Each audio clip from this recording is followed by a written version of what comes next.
We're going to wait till the 20-second mark just to make sure there's no more swap shenanigans that are going on anywhere. And it does look like, okay, so Corki will be in mid against the Karma. You have Jace against Vladimir up in top lane. So the onus is going to be on Kana to try to make something happen.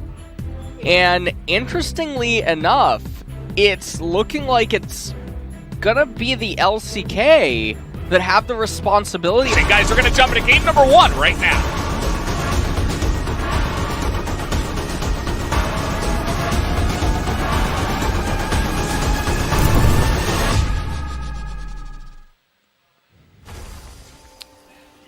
Here we go, right onto the Rift.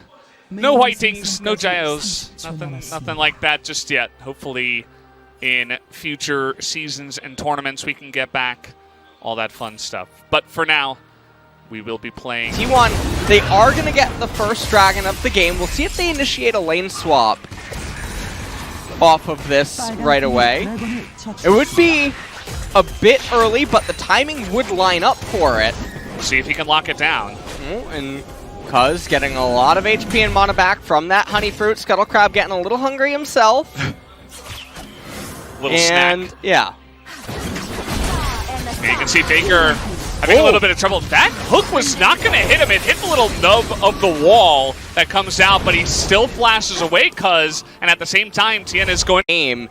He's winning in CS as Vladimir against Jace. And Jace matchups are generally measured by how close you can stay to Jace, not by if you can actually beat him or not. So, what might happen is because Khan was allowed to push back. So, we'll see if anything comes from this. Kana does have Executioners now, so is able to hurt Vladimir, sustain a little bit inside of the lane, but Tien actually just going to start up the Rift Herald, it seems like. Yeah, and an axe was thrown. It did look like T1 kind of have an idea that this is going on, but they don't really want to contest it just yet, especially because, you know, when you pick a lane bully and you can't bully lane, it's not a great feeling. As we saw Kana thinking about rotating down. He's still here. He's got to be really careful. But, well, looks like he's just going to be okay. As Tiana is going to be able to back away. This second Cloud Dragon is super important for T1 to get, because then the third Drake is going to be the one that you know... Hold on. They're collapsing onto Tian. He's going to be forced to blow that ultimate. The casket's not good to knock him out. And the huge shield and heal is going to be enough to get him to safety. That looked like an unsealed spellbook heal coming out from Doinby, full health, and now the return. But in goes Teddy and his support, able to pick up the first blood in the back line. But Doinby and the rest of FPX on the chase. Did they go too deep is the real question here. As Teddy is going to be locked down. Effort will go down here. Baker over the wall, trying to help him out, but there's that turret, and now the visual is going to come out. That's a lot of damage, but no lockdown. And it looks like the mobility of Kalista. Crisp and LWX very quick to collapse. Teddy and Effort go on to Tien, end up getting that kill there. You can see now in live. Yeah. It looks like fighting for the Cloud Drake, and it is going to go the way of Cuz this time around, but what will be the damage? FPX don't want to go down without a fight here. As Effort is insanely tanky, he doesn't seem to die, and now it's a 4-on-3 as FPX a little bit too desperate to pick up the kills. It looks like T1 will be able to lock down 3 on the back of this. You can see Doinby desperately trying to pick up that kill onto Effort, but it's not going to happen. Now 3-0 is Teddy on the Kalista. And Teddy this is not a cuddly teddy bear, I'll tell you that much here in this game. 3-0 on the Kalista. And it's really problematic because Kalista and Corki are the two champions you need to worry about most. The Jace you can pretty much ignore in the later stages, especially because he really failed to do anything in the early stages of the game, but that was a very bizarre decision by FPX. After the dragon went down, okay, cut your losses. Oh, they really want to pick up this lockdown, or the shutdown rather, and they're going to hand it over to Aphelios. That was really tricky. We saw that Chris was really far away. He didn't have flash, and so Teddy was like, oh, I feel safe. But the heal coming out of LWX, as well as that delayed route from the tricky switch on the guns, means that they pick up that kill. And now with the Rift Herald, But he'll be able to pick up some extra money here in the mid lane as they pick up, it looks like 3 plates as Crisp was looking to even dive the turret at the same time. And the action seems to have really blown up now here after 10 minutes. Yeah, and we're finally getting some action. Kana also able to get some plates up here in top lane. Tien coming up here, gonna try to maybe make a play happen, but Kana gonna be really quick to try to get out of this. Still has the flash available, he should never die. Yeah, but the Hex Drinker is going to get him low. He flashes away. Now, Tien delayed a little bit. He hit the ward. Sensor picked up. Massive for Kindred and Aphelios.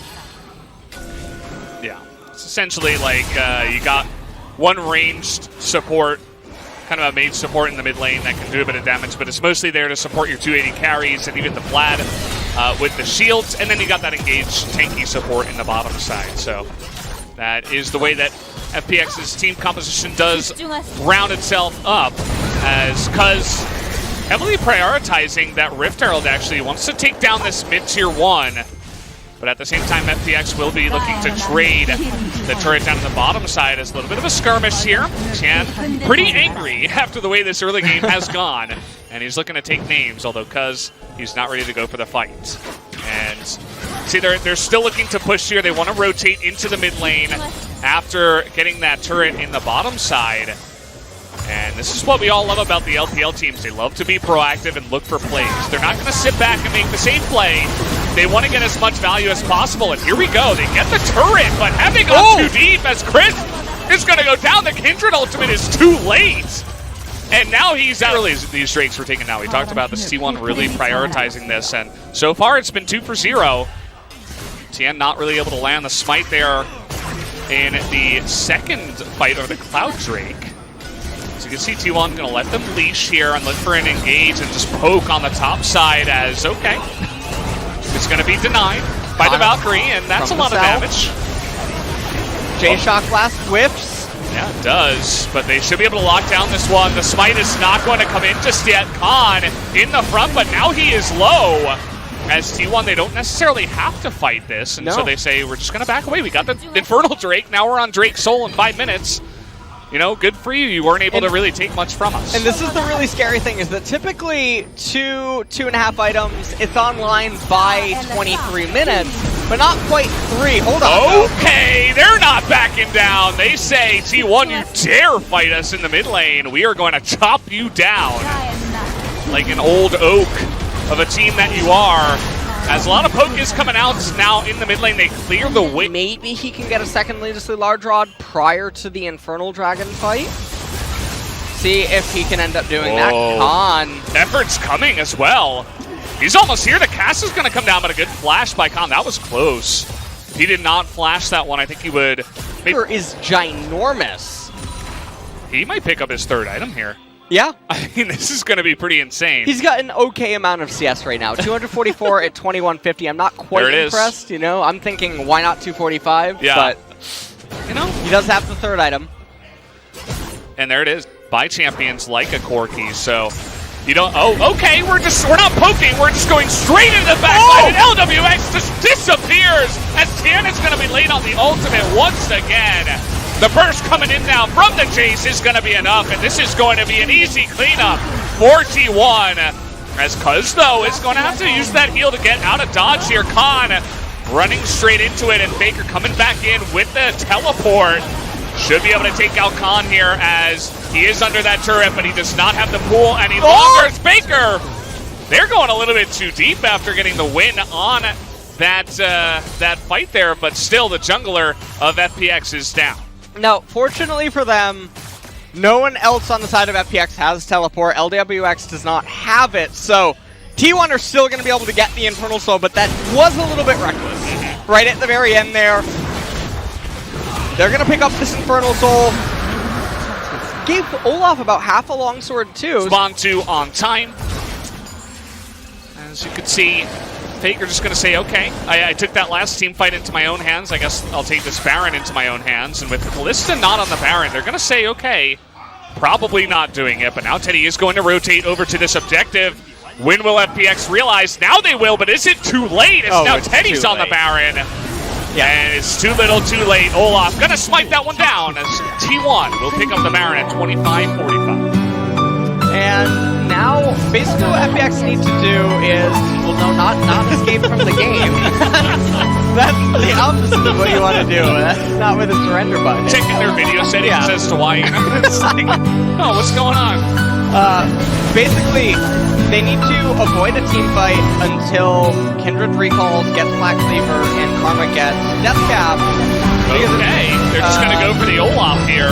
Again, this is a tank Olaf. It's pretty much your tank as well, so... Teddy's just, I mean, he's doing stuff up there. And look at what they're doing. I mean, they have the poke to deny all these backs. So, as long as they have vision and they don't overcommit here, they can delay a lot of backs on the side. But Calista is just going to join up with her team. Not going to push it too far, although I feel like she may have been able to. As Ingo's Faker once again, but there's the leash from the Karma. Ingo's Aphelios.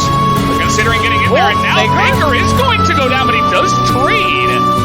As, again, this reckless behavior Faker is coming in today. He really wants to make it extremely sure to everybody that he is the one that's going to be making the plays. As Khan wants to try to rival that here, as he is going to have to flash away. But do they have the damage to follow it up here? Finally, the Kindred ultimate is going to come in on time, but there it is. The huge burst damage comes out from Effort, and that's going to be the cast. The menace from the support, as you mentioned, is going to have the damage as T1 will look to push in and end this game. And T1 are certainly going to be able to do so, I believe, as Aladios is coming up, but I don't think that he can do a lot right now, I'll tell you that much. No, he's a little bit small this time around. Not really able to do much. He's going to poke down Cuz, doesn't even get the kill. Kana going to come in there and take names, as Zoe not even going to be able to save his life. Will they? Look at how fast Baker is. He's going to go in, pick up the kill, and Baker will get out alive. Gragas is going to give his life, and that's going to be the end of the game. GG, as T1 will pick up the first game here of the mid-season cup, as FPX did put on a pretty nice show.